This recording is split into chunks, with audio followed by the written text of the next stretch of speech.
पानी high school वाले बच्चे भी जानते हैं कि इनकी क्लास में है, इनकी साइंस में आता है टॉपिक जल।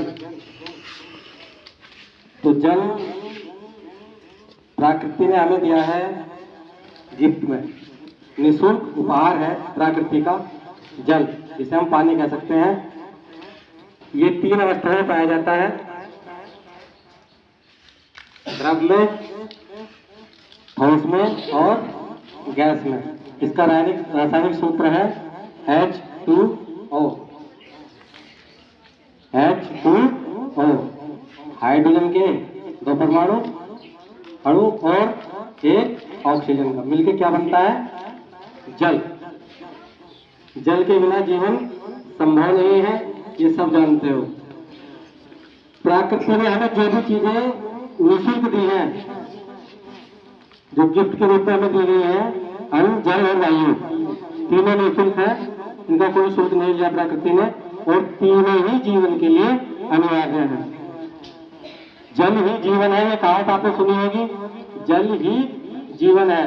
कि अगर जल नहीं होगा धरती पे तो सबसे पहले तो प्यास से मर जाओगे, और यदि प्यास से नहीं मरे तो जितनी वनस्पति है, जो अनुता है, सबके लिए जल आवश्यक है। सुबह से लेकर शाम तक जल की आवश्यकता हमारे शरीर को है, हमारे कार्य के लिए है।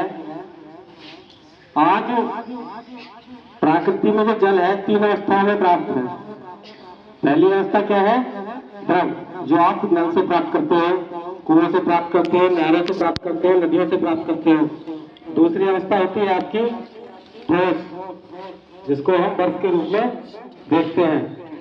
बहुत बहुत बड़े ग्लेशियर जमे हुए हैं बर्फ के, और वो बर्फ पानी ही का रूप है। तीसरा होता है आपका वाष्प, जो आपने वर्षा देखते हैं ना, वर्षा होती है, ये वाष्प से ही होती है। समुद्र से जो वाष्प आती है मानसून के रूप में, वो आके धरती पे बरस जाती है। ये जल के रूप से सब इस्तेमाल करते हैं, सब जानते हैं।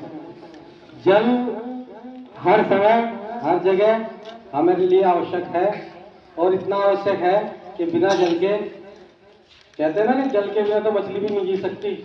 इंसान की तो बात छोड़िए, मछली का तो जीवन ही जल है।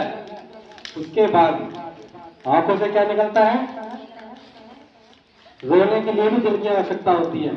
जिसकी आंखों से आंसू निकलते हैं उसे रोने माना जाता है, जिसकी आंखों से आंसू निकलते